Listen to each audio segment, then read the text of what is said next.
বড়শি থেকে ছুটে যাওয়া মাছটি ইলিশ নয়, পুঁটি মাছ ছিল।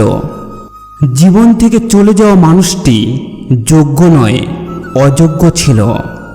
অর্থশূন্য মানুষের জীবন হল ফুটবলের মতো, সুযোগ পেলে সবাই লাথি মারে। চারপাশে এত আলো, তবুও লাগে অন্ধকার। তুমি আছো ঠিকই, নেই আছে অধিকার। ওরা কাছে আসে, আবার দূরে যায়, মাঝখানে কিছু স্মৃতি অকারণে কাঁদায়। পাখি হয়েও ওরা সাথী হারানোর আর্তনাদ বুঝে। আর তুমি প্রিয়জন রেখে উড়ে বেড়াও নতুনত্বের খোঁজে। এখন সব চুপচাপভাবেই মেনে নিই, মানুষকে বুঝতে দিই না তার কোন কথায় খারাপ লেগেছে। কেউ যদি নিজ থেকে না বোঝে, তাহলে তাকে আর বুঝিয়ে বলতে করে না ইচ্ছে। মনের গভীরে আঘাত করে ভেবেছ জিতে গেছ, নির্বোধ তুমি। যেখানে আঘাত করেছ প্রিয়, সেখানে তুমিই ছিলে। একের পর এক প্রবলেম চলেই আসছে, বুঝলাম না প্রবলেমকে আমার অ্যাড্রেসটা দিল কে। না মৃত্যু হচ্ছে, না ভালোভাবে জীবন কাটছে। যখন জীবনে একটু খুশি আসছে, ঠিক তখনই কেউ না কেউ আবার এসে কাঁদিয়ে যাচ্ছে। কথায় কথায় যারা হাসে, তাকে বুকে টেনে নিয়ে দেখো, কেঁদে দিবে। স্বামী স্ত্রীর স্বচ্ছ সম্পর্কই তাদের ব্যক্তিত্ব, আর স্বামী স্ত্রীর মধ্যে কোনো ব্যক্তিত্ব থাকে না। যার সামনে তুমি পুরোপুরি বস্ত্রমুক্ত হয়েছ, তার কাছে আবার কিসের ব্যক্তিত্ব। মহান রব আমাদের দুনিয়ার জীবন ও আখিরাতের জীবনে কল্যাণ দান করুন। পুরুষদের থেকে মহিলাদের মধ্যে যে 4টি সুপ্ত ইচ্ছে বেশি থাকে, জানুন চাণক্যনীতি কি বলছে। নাম্বার 1, পুরুষদের থেকে মহিলারা স্বভাবতই অনেক বেশি লাজুক হয়। পুরুষদের থেকে মহিলাদের 4 গুণ বেশি লজ্জাবোধ থাকে। এই লজ্জাবোধের কারণে বেশিরভাগ সময় তারা মুখে কিছু বলার থেকে মনে মনে ভাবেন বেশি, এবং মনের কথা মুখ ফুটে বলতে না পারার কারণে মনের কথা মনে গোপনে থেকে যায়। নাম্বার 2, চাণক্যের কথা অনুসারে শারীরিক মিলনের কামনা বাসনাও পুরুষদের থেকে মহিলাদের মধ্যে অনেক বেশি থাকে। পুরুষদের থেকে মহিলাদের মধ্যে 8 গুণ বেশি কামনা থাকে, কিন্তু লজ্জার খাতিরে সেটা প্রকাশ করতে পারেন না তারা। নিজের মনের ইচ্ছের কথাগুলো মনে গোপন রেখে পরিবারের যত্ন করে চলেন মহিলারা, যা সাহস ও সহ্য শক্তির চূড়ান্ত নিদর্শন বলে মনে করেছেন আচার্য চাণক্য। নাম্বার 3, সাধারণত আমাদের সমাজের পুরুষদের সাহসী ও বীর বলে মনে করা হয়। চাণক্য কিন্তু বলে গিয়েছেন সম্পূর্ণ উল্টো কথা। তিনি জানিয়েছেন মহিলাদের সাহস পুরুষদের থেকে 6 গুণ বেশি থাকে।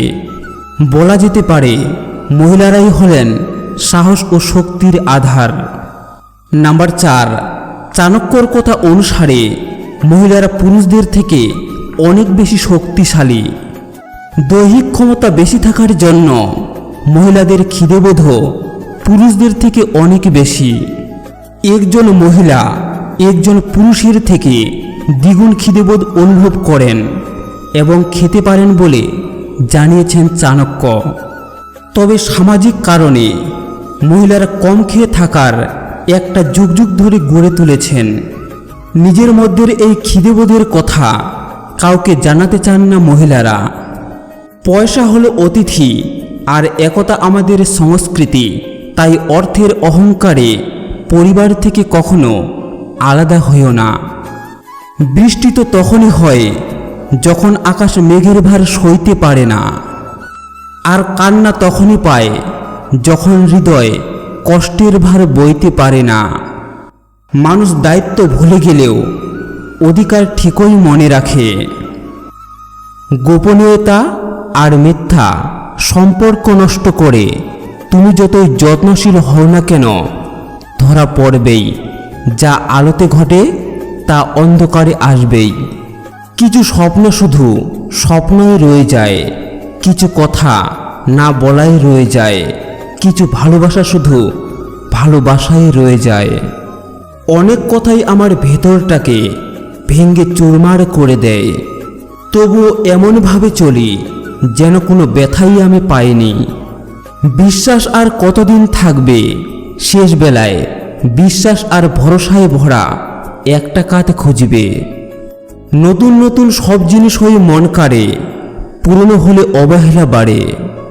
তবে বন্ধুত্বের ক্ষেত্রে আসলে পুরাতনের কাছে নতুন হারে।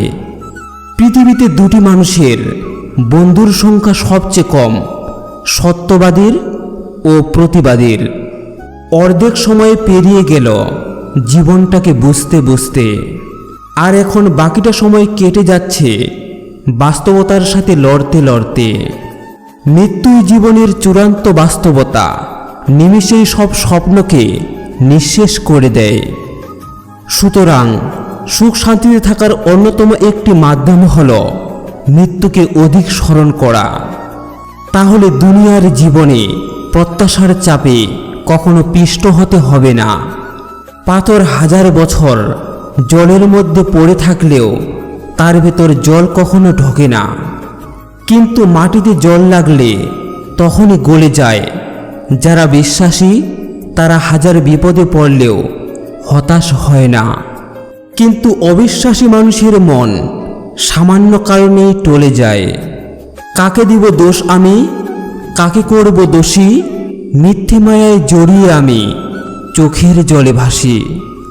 জীবনে পরিবর্তন আর যন্ত্রণা, এই দুটো জিনিস মেনে নিতে পারলেই তুমি সুখী।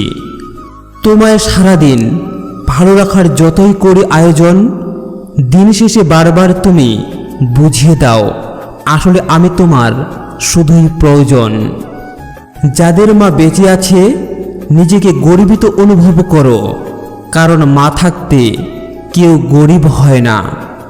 তুমি যতটা দিবে ঠিক ততটাই ফিরে পাবে, সেটা ভালোবাসা হোক বা কষ্ট। যেমন একটি ফুল দিয়ে কখনো মালা গাঁথা যায় না, ঠিক তেমনি একটি ভালো কাজ করে জীবনকে কখনো সুন্দর করা যায় না।